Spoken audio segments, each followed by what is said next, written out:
Hello, Namaskar. Welcome to our classes.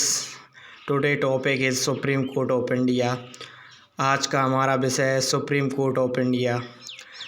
Bharat का सर्वोच्च न्यायालय वर्तमान में काफ़ी चर्चा का विषय बना हुआ है। चाहे कोरोना की स्थिति हो, चाहे पश्चिम बंगाल का चुनाव हो, सुप्रीम कोर्ट काफ़ी चर्चा का विषय बना हुआ है, इसलिए इस विषय को जानना बेहद ज़रूरी है।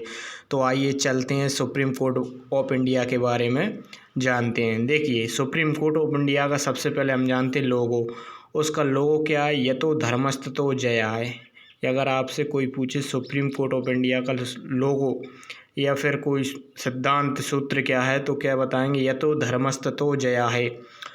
ये सुप्रीम कोर्ट ऑफ इंडिया का क्या है? चिन्ह है, जिसमें नीचे लिखा है यतो धर्मस्तता जया और बीच में है अशोक स्तंभ और ऊपर है अशोक चक्र। तो चलिए आगे बढ़ते हैं। आगे है सुप्रीम कोर्ट ऑफ इंडिया का भवन। ये भवन कहाँ स्थित है? ये दिल्ली में तिलक नगर में स्थित है। ये कहाँ पर स्थित है? दिल्ली के तिलक नगर में स्थित है। ध्यान रखें, सुप्रीम कोर्ट ऑफ इंडिया का जो मुख्यालय या भवन है, ये कहाँ पर स्थित है? नई दिल्ली तिलक नगर में। और इस जो भवन है, ये जो भवन के डिजाइनर पूछे जाते हैं कि सुप्रीम कोर्ट जो भवन है, इसका डिजाइन किसने तैयार किया था? तो इनका नाम है गणेश बीकाजी देवालकर। गणेश बीकाजी देवालकर। गणेश बीकाजी देवालकर। इसका जो डिजाइन है वो किसने बनाया था? गणेश बीकाजी देवालकर। अगर आपसे कोई पूछे कि सुप्रीम कोर्ट का जो भवन का निर्माण है वो किसके द्वारा किया गया है? गणेश बीकाजी देवालकर के द्वारा इसका डिजाइन किया गया। और ये कहाँ पर स्थित है? तिलक नगर, नई दिल्ली में। चलिए आगे बढ़ते हैं। आगे आज हमारा डायमेंशन देखते हैं कि सर्वोच्च न्यायालय के को किन किन विषय के बारे में हम चर्चा करेंगे। सबसे पहले हम जानेंगे सामान्य जानकारी, और फिर जानेंगे वर्तमान में चर्चा का विषय क्यों बना हुआ, और थर्ड पर जानेंगे नए मुख्य न्यायाधीश। अभी वर्तमान में 48वें CJI chief justice of India किनको बनाया गया है? NV रमन्ना। ठीक है, तो इनके विषय में भी जानेंगे कि ये कौन है और कहाँ पर इनकी शपथ ग्रहण समारोह हुआ। और इसके पश्चात हम जानेंगे सुप्रीम कोर्ट की प्रमुख शक्तियाँ। तो चलिए एक एक करके जानते हैं। सबसे पहले हम जानते हैं सर्वोच्च न्यायालय का सामान्य परिचय। तो सामान्य परिचय में हम सुप्रीम कोर्ट ऑफ इंडिया का संवैधानिक प्रावधान देखते हैं। देखिए, तो भारत का जो उच्चतम न्यायालय यानी सर्वोच्च न्यायालय बोलें या सुप्रीम कोर्ट ऑफ इंडिया बोलें, ये भारत का सर्वोच्च न्यायालय यानी कि शीर्ष न्यायिक प्राधिकरण है। यानी भारत देश का सबसे ऊंचा न्यायिक प्राधिकरण है। इससे ऊपर कोई भी न्यायालय नहीं है। यह सर्वोच्च न्यायिक या शीर्ष न्यायिक प्राधिकरण है। संविधान में कहाँ पर उल्लेख किया गया है? संविधान के भाग 5 पार्ट 5 एंड जो चैप्टर है 4 यानी भाग 5 अध्याय 4 के तहत स्थापित किया गया है। और किस अनुच्छेद में इसका उल्लेख है? अनुच्छेद 124 से 147 तक सुप्रीम कोर्ट ऑफ इंडिया का वर्णन किया गया है। इसकी स्थापना कब हुई थी? हमारा संविधान कब लागू हुआ था? 26 जनवरी 1950 को। तो 26 जनवरी 1950 के जस्ट 2 दिन बाद ही इसकी स्थापना हुई थी। कब? 28 जनवरी 1950 को। 28 जनवरी 1950 को सुप्रीम कोर्ट ऑफ इंडिया की स्थापना की गई। इसका हेडक्वार्टर कहाँ पर है? तिलक नगर, नई दिल्ली। अभी अब चर्चा कर चुके हैं कि इसका जो भवन है वो कहाँ पर है? तिलक नगर, तिलक मार्ग, नई दिल्ली में। और इसका डिजाइनर कौन थे? गणेश बीकाजी देवलकर। पदों की संख्या कितनी है? देखिए, सुप्रीम कोर्ट में जो न्यायाधीशों की जो सदस्य संख्या है वो कितनी है? 34, 34। देखिए, 34 कैसे है? इसमें 33 तो न्यायाधीश हैं और एक चीफ जस्टिस ऑफ इंडिया होता है। यानी एक मुख्य न्यायाधीश और 33 अन्य न्यायाधीश होते हैं। तो 33 + 1 मिलाकर कितने हो गए? 34 टोटल क्या हो गए? न्यायाधीश हो गए। इससे पहले जब प्रारंभिक रूप से जो CJI बना था, जो CJI यानी कि सुप्रीम कोर्ट ऑफ इंडिया बना था, उसमें कितने थे?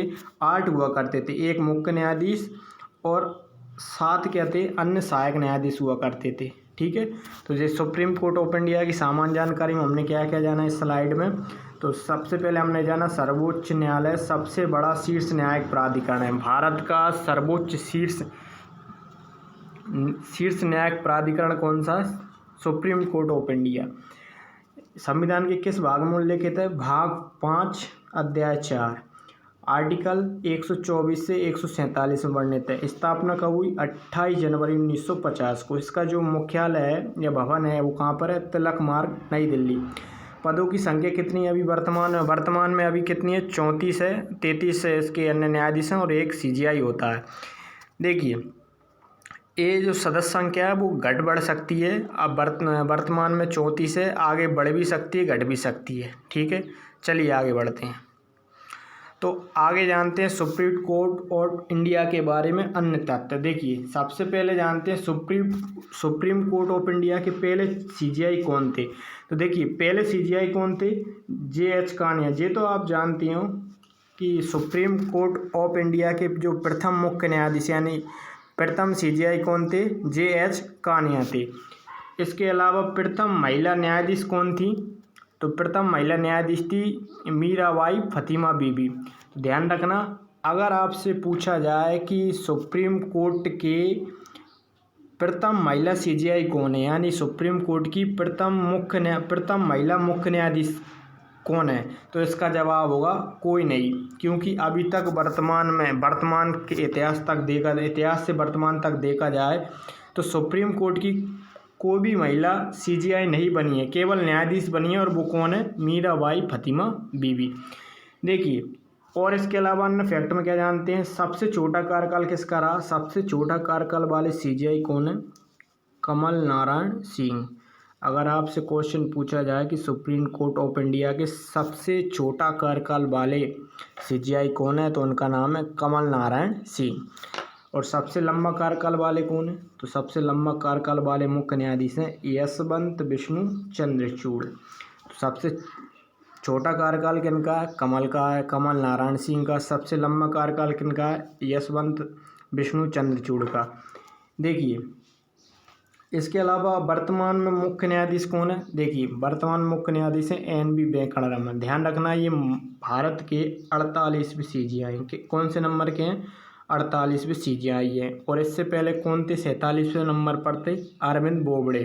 तो अरविंद बोबड़े जो CGI थे उनका स्थान किसने लिया है? NV वेंकटरमन। ठीक है, तो ये कितने नंबर के हैं? 48वें CGI है NV वेंकटरमन। और इनको शपथ किसने दिलाई है? इनको शपथ दिलाई है भारत के राष्ट्रपति रामनाथ कोविंद के द्वारा राष्ट्रपति भवन में इनको शपथ दिलाई गई है। तो वर्तमान में मुख्य न्यायाधीश कौन है? NV वेंकटरमन है। ये 48वें नंबर के हैं। इनको शपथ किसने दिलाई है? भारत के राष्ट्रपति रामनाथ कोविंद के द्वारा भारत के राष्ट्रपति भवन में इनको शपथ दिलाई गई है। देखिए न्यायाधीश का कार्यकाल कितना होता है? इसका न्यायाधीश अपनी अधिकतम 65 वर्ष की आयु तक अपना पदभार ग्रहण कर सकता है और इसके पश्चात वो रिटायर हो जाता है। और रिटायर होने के पश्चात जो CGI होता है वो किसी अन्य जो अन्य न्यायालय होते हैं उनमें सुनवाई नहीं कर सकता है। ठीक है, चलिए आगे बढ़ते हैं। आगे हम जानते हैं सर्वोच्च न्यायालय की प्रमुख शक्तियाँ कौन कौन सी हैं। तो देखिए पहला है अपीली क्षेत्राधिकार। देखिए भारत का सर्वोच्च न्यायालय सबसे बड़ा अपीली क्षेत्राधिकार है, यानी कि भारत के सर्वोच्च न्यायालय में अपील की जा सकती है राज्यों के खिलाफ या फिर उच्च न्यायालय के निर्णयों के अगेंस्ट अपील की जा सकती है। कहाँ पर? सर्वोच्च न्यायालय में। ये संविधान के किस प्रावधान में किया गया है? 132, 133, 134, ये आर्टिकल क्या करते हैं? सर्वोच्च न्यायालय को अपीली क्षेत्राधिकार का अधिकार देते हैं। 132, 133, 134 अपीली क्षेत्राधिकार के अंतर्गत जो उच्च न्यायालय राज्यों के उच्च न्यायालय होते हैं उनके निर्णयों के खिलाफ सुप्रीम कोर्ट में अपील की जा सकती है। देखिए अगला है अभिलेख न्यायालय। तो अभिलेख न्यायालय देखिए अनुच्छेद 129 के अंतर्गत सुप्रीम कोर्ट को अभिलेख न्यायालय की शक्तियाँ प्राप्त है। इसके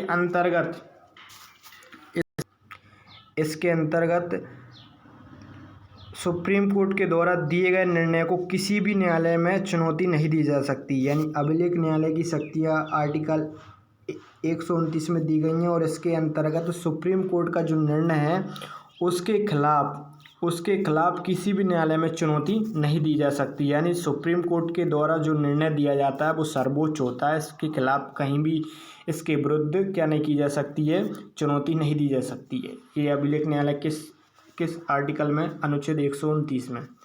अगला है रिट अधिकारिता।